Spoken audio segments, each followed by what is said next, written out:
L'armée arabe syrienne neutralise plusieurs chefs de groupes terroristes à Damas et à Homs.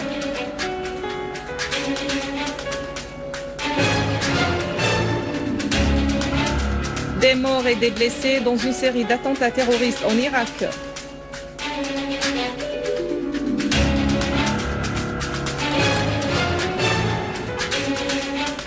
Des organisations pour les droits de l'homme en Égypte critiquent les procédures du référendum sur la Constitution.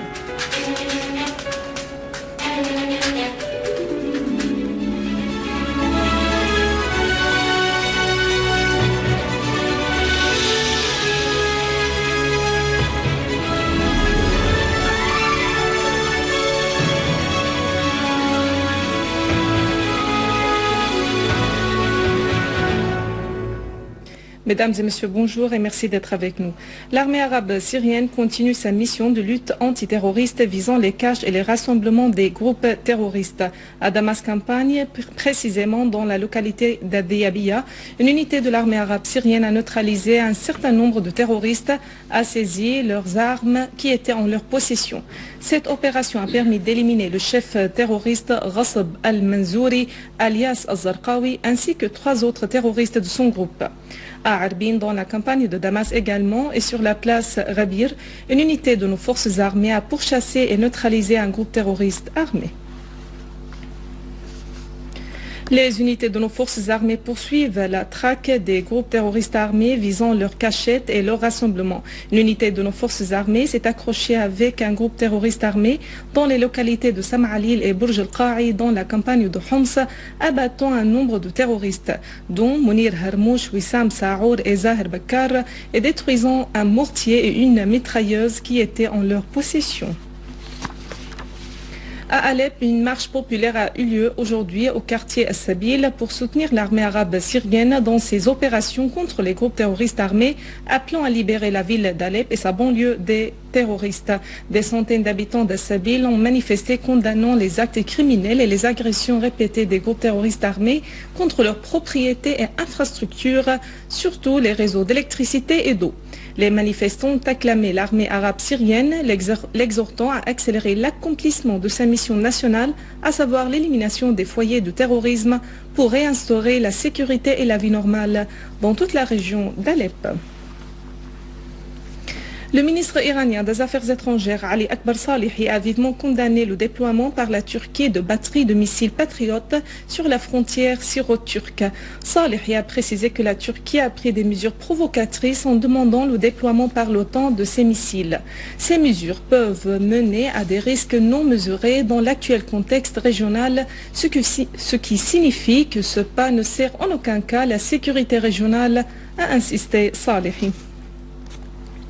À Paris, le Front National a vivement condamné la position de Paris vis-à-vis de la crise syrienne et sa reconnaissance de la coalition de Doha.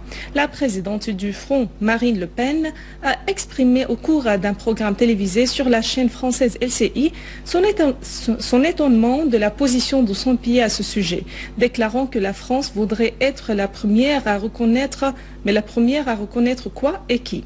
Le Pen a mis en garde contre le résultat de l'ingérence de certains pays arabes en Syrie, car ceci aboutira à l'arrivée d'un régime politique composé de fondamentalistes islamiques, comme c'est le cas en Libye.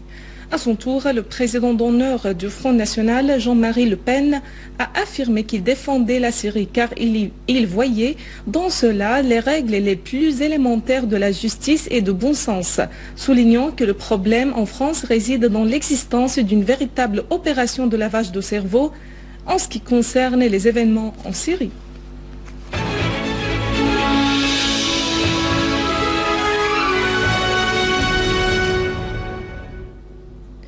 En Irak, des dizaines d'Irakiens ont été tués ou blessés dans une série d'attentats terroristes dans les villes de Touz, Khormato, Baqouba, Tikrit et Mossoul. 2 voitures piégées ont explosé dans un quartier résidentiel à Touz Khormato, tuant au moins 5 personnes et blessant 26 autres. 16 maisons ont été endommagées. Le second attentat à la voiture piégée a eu lieu à Mossoul, dans le village de Khazna, ce qui a provoqué la mort de 5 civils et la blessure de 12 autres. Scènes similaires à Baqouba et à Al-Boussalibi, où des attentats aux voitures piégées et aux engins explosifs ont tué un certain nombre de civils irakiens. D'autre part, des inconnus armés ont attaqué un poste de police à l'ouest de Tikrit, tuant un policier et blessant 3 autres. À l'arrivée des forces de l'ordre irakiennes, une autre voiture piégée a été actionnée, tuant 4 policiers et blessant 2 autres. Ces attaques surviennent après la mort de 19 Irakiens dans la région pétrolière de Kirkouk. En Égypte, plusieurs organisations de défense des droits de l'homme ont noté des violations des procédures de vote au cours du référendum sur la Constitution, ce qui a amené certaines parties à exiger un meilleur contrôle au cours de la deuxième étape. Le club du magistrat égyptien a annoncé avoir reçu 420 plaintes de la part des citoyens qui protestaient contre de nombreuses failles dans les procédures de vote. La première étape du référendum sur la Constitution s'était déroulée samedi dernier après que le président Mohamed Morsi eut rejeté tous les appels pour reporter ce référendum et mieux étudier le projet de Constitution pour respecter les attentes du peuple égyptien.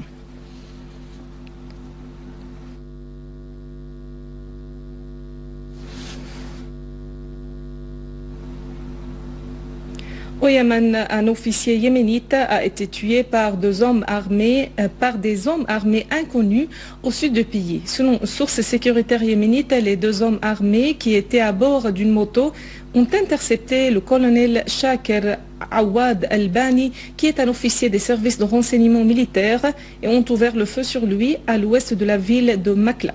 Et dans le même contexte, un officier des services de renseignement a été tué dans la même ville, dans des circonstances identiques, dans une attaque attribuée au réseau terroriste Al-Qaïda, désormais très actif au sud et à l'est du Yémen, et exploitant l'anarchie sécuritaire et le désordre. Dans l'état d'anarchie et de désordre qui continue de régner en Libye, un poste de police à Benghazi a fait l'objet de 2 attaques simultanées ce matin.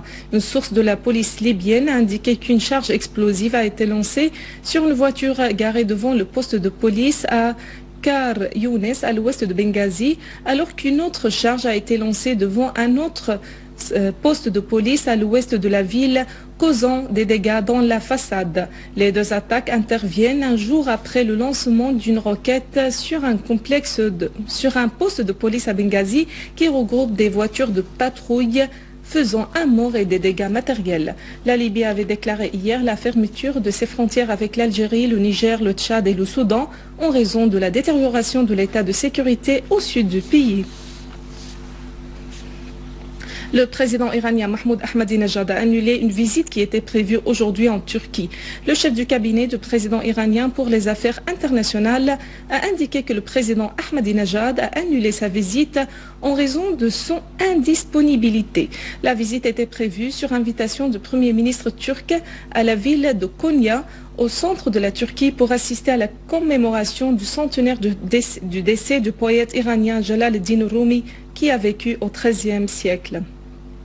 Le président du Conseil de la Choura iranien, Ali Larijani, a critiqué les pays qui entravent les négociations avec les 6 pays au sujet du programme nucléaire pacifique de l'Iran. À son tour, le ministre iranien des Affaires étrangères, Ali Akbar Salehi, a qualifié d'acceptables les discussions de l'Iran avec l'Agence internationale de l'énergie atomique à Téhéran, soulignant que les discussions ont abordé l'entérinement d'un nouvel accord de cadre permettant aux 2 parties d'aboutir à de nombreux points communs. Salehi a indiqué que l'Iran et l'AEA ont abouti à un accord sur la majeure partie des questions et qu'il ne restait que 2 articles dont le traitement a été ajourné au 16 du mois prochain. Un rappel des principaux titres. L'armée arabe syrienne neutralise plusieurs chefs de groupes terroristes à Damas et à Homs.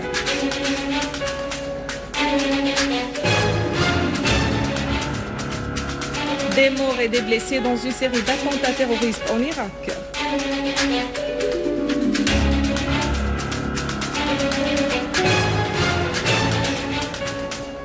Des organisations pour les droits de l'homme en Égypte critiquent les procédures du référendum sur la Constitution.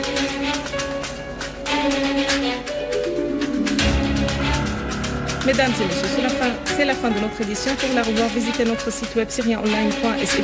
Merci à vous. Au revoir.